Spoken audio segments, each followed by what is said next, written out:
geciktiriyor yokluğun bana sevgilim. Bitmez sorular, uzar geceler, o düşünceler, üzüntüler. Sen gençliğimin büyük parçası, sen gençliğimin anlamı. Biz neler neler yaşadık beraber, kalın bir roman kitap gibi.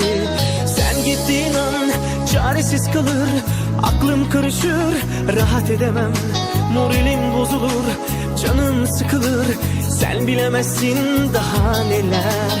Bak ne diyorum, gizlemiyorum, sensiz yaşamak zor geliyor bana. Her an içimdesin, her an kalbimdesin, seni seviyorum, seviyorum. Sensiz yaşayamam, sensiz hiç olamam, sensiz yaşamak zor geliyor bana. Her an içimdesin, her an kalbimdesin, seni seviyorum, seviyorum.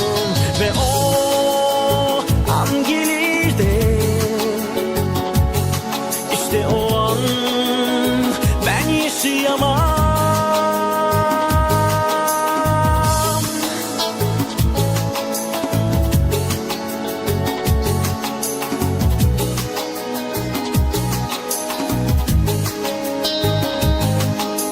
Hangi yönümü çok seviyorum, biliyor musun sevgilim? Biraz içince, başın dönünce, anlatınca bana o halini.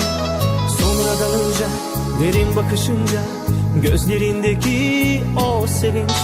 Bana sarılınca, sonra sorunca ne kadar seni sevdiğimi.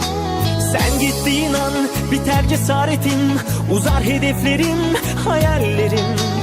Bitmez sorular, dinmez kederim, o düşünceler, üzüntüler.